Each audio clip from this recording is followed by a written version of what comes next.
Perjalanan kemudian dimulai. Alam Gu terletak di wilayah timur dataran tengah. Sebagian besar fraksi di wilayah tersebut merupakan bawahan dari klan kuno itu. Mereka tahu bahwa klan Gu memiliki reputasi yang cukup luar biasa. Siapakah orang yang tidak mengenalnya? Kelompok Soyan kemudian menempuh perjalanan langsung menuju ke kota suci Gu, yang di mana di dalam kota tersebut terdapat sebuah rambu yang ditegaskan, yaitu terkait larangan orang luar masuk secara sembarangan. Singkatnya, kelompok mereka kemudian tiba di sebuah dataran rumput yang sangat luas membentang dari kejauhan, sebuah alun-alun yang begitu megah, bebatuan tersusun dengan cukup rapi melayang di atas udara. Tianhu lantas mengatakan, kota suci Gu ini telah berdiri sejak zaman kuno. Dikabarkan bahwa tempat itu dibangun oleh Master Dodi dari klan mereka. Bahkan penghalang cahayanya pun berisi sebagian dari kekuatan legendaris. Dengan perlindungan penghalang cahaya ini, kota suci Gu tidak akan bisa ditembus dengan mudah. Di sisi lain, sebagai bentuk penghargaan terhadap sosok leluhur mereka, kelompok Soyan kemudian memilih jalur daratan untuk masuk ke bagian terdalam kota. Nah, di bagian dalam kota, terdapat sebuah pintu masuk yang sangat tinggi. Di depannya berdiri beberapa penjaga yang mengenakan baju sirah lapis baja hitam dengan memegang tombak panjang di tangannya. Pandangan Soyan kemudian menatap dengan fokus. Tidak disangka orang yang pernah diajaknya bertarung di masa lalu bernama Ling Kuan sedang menjaga di bagian gerbang tersebut. Keempat mata kemudian saling memandang satu sama lain. Ling Kuan dilanda dengan keterkejutan luar biasa saat melihat kemunculan Soyan.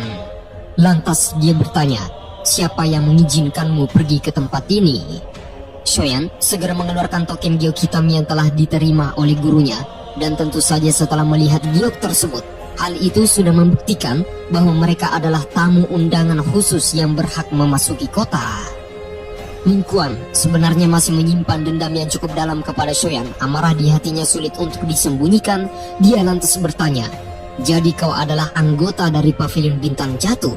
Bagaimana bisa fraksi seperti itu menerima undangan dari klan Gu kami? Soyan tersenyum dan menegaskan, di atasnya terdapat sebuah tulisan, jika kau buta huruf dan tidak mampu membacanya, maka tolong panggilkan satu anggota klan Gu untuk membantumu. Kata-kata itu membuat Ling Kuan seketika kena mental saat mendengarkan kalimat yang diucapkan oleh Soyan. Sungguh bocah yang bajingan. Dengan rasa luapan emosi yang tidak tertahankan, tiba-tiba dia melancarkan serangan ke arah depan mencoba untuk memberikannya pelajaran. Namun sayang seribu sayang, Soyan menghilang dari tempatnya berpijak tanpa kasat mata dan sungguh di luar prediksi. Bahkan kedua bola mata Ling Kuan pun tak mampu melihatnya sama sekali. Satu serangan telak kemudian menghantamnya sampai membuatnya muntah darah, menabrak dinding tembok kota. Keterkejutan terlintas di wajahnya dengan rasa ketidakpercayaan. Sungguh tiada yang menduga kekuatan bocah yang bernama Soyan ini telah meningkat begitu signifikan, sehingga dia pun akhirnya mendapatkan sebuah pemahaman yang berarti. Kesenjangan antara kekuatan mereka berdua sudah terlampau jauh, bagaikan langit serta bumi. Soyan lantas meminta maaf karena telah memukulnya terlalu keras. Dia mengambil token giok undangan hitam yang telah diserahkan. Ling Kuan seketika semakin meluap dengan rasa emosi tak terkendali. Dia lantas menyuruh beberapa anggotanya untuk menyerang serta menangkap bocah tersebut. Ratusan prajurit klan Gu berlapis baja, komandan tentara hitam mengadahkan semua tombak panjang mereka ke arah kelompok Soyan.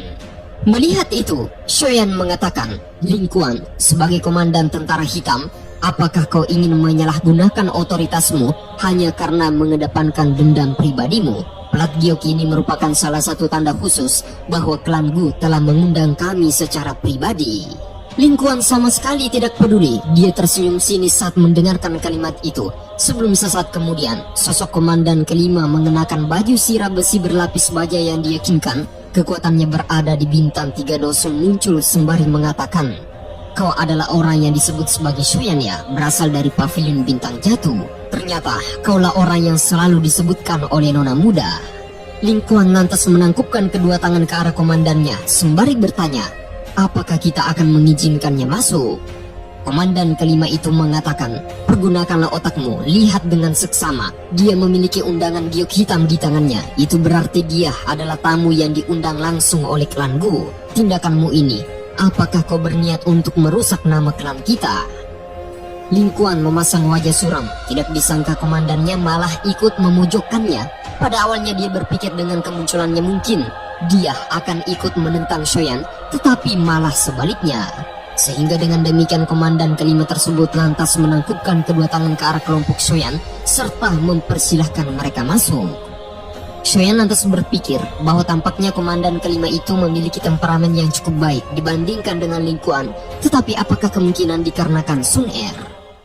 Nah, setelah kelompok Shoyan memasuki kota, mereka kemudian berniat untuk mencari tempat peristirahatan terlebih dahulu dikarenakan pintu masuk menuju ke alam Gu masih tertutup dan akan dibuka dalam 3 hari mendatang.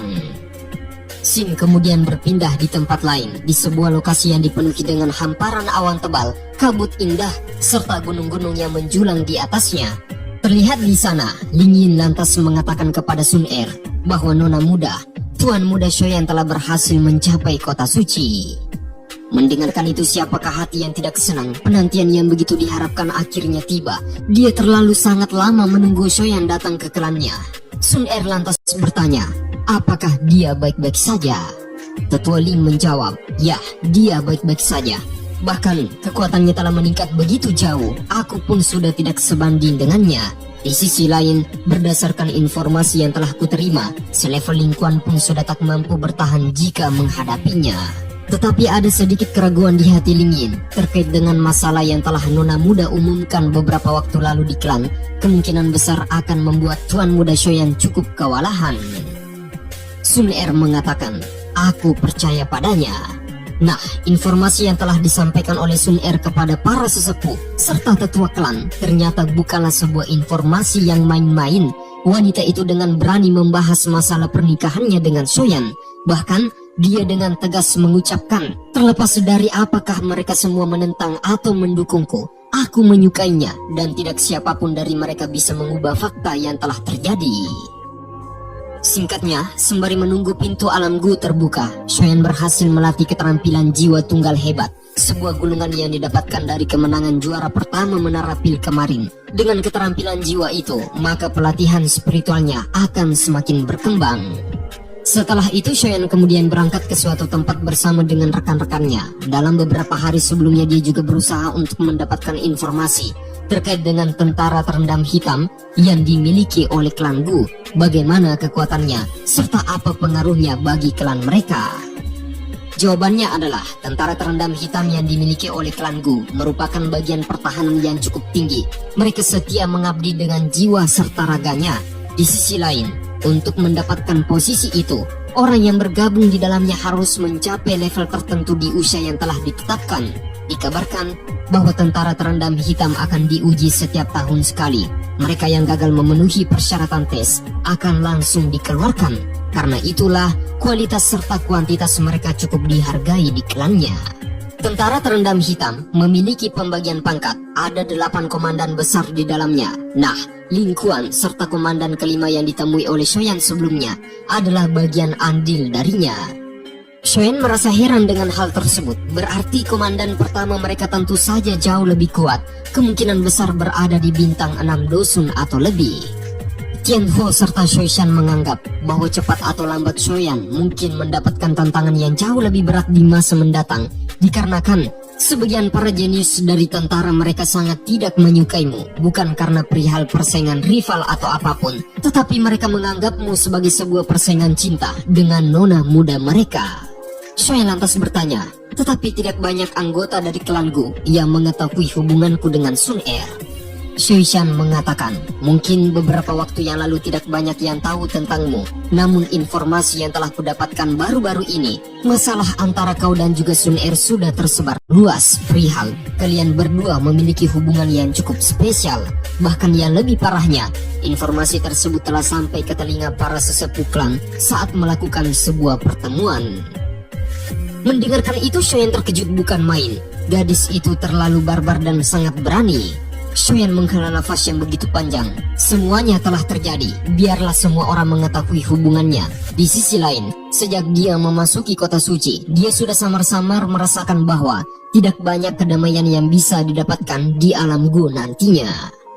Shoishan mengangguk sembari melanjutkan, di antara 8 komandan hebat yang kusebutkan, lebih dari setengah mereka hanya memandangmu sebagai saingan cinta, dan kemungkinan besar akan menimbulkan ancaman terbesar jika bertemu nanti. Tetapi yang paling merepotkan adalah keempat jenderal besar klan Gu.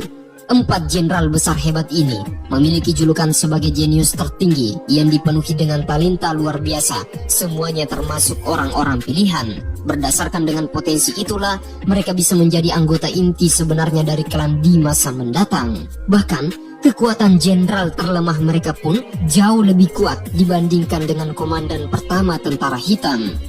Xuan merenung sesaat, apakah seperti ini kekuatan dari garis keturunan Dodi? Tianhuo angkat bicara, mereka yang memiliki garis keturunan Dodi tentu saja telah melewati jalur pelatihan khusus, namun kecepatan kultivasi mereka akan berhenti tepat sebelum melangkah ke ranah doseng. Nah, jika ingin masuk ke ranah doseng, maka mereka harus meningkatkan level dengan mengandalkan kekuatannya sendiri. Karena itulah, kau tidak perlu bersaing dengan pencapaian semacam itu. Dikarenakan, ketika kau berhasil menerobos ranah doseng di masa depan, maka orang-orang seperti mereka mungkin masih berada di ranah dosun. Itu disebabkan mendapatkan jalur pelatihan khusus dibandingkan dengan berlatih sendiri, hasilnya akan sangat berbeda. Dalam pembicaraan tersebut tiba-tiba saja sebuah suara seketika pecah di sampingnya. Sosok yang disebut sebagai komandan ketiga tentara hitam, tiba-tiba ingin mencari masalah dengan Xuan. Dia berniat untuk bertarung dengannya, dikarenakan bocah tersebut adalah orang yang selalu disebutkan oleh nona muda. Dia ingin menguji apakah reputasinya di dataran tengah memang sesuai untuk menginjakan kaki di klan Gu. Nah, nama dari komandan ketiga itu adalah Yang Hao.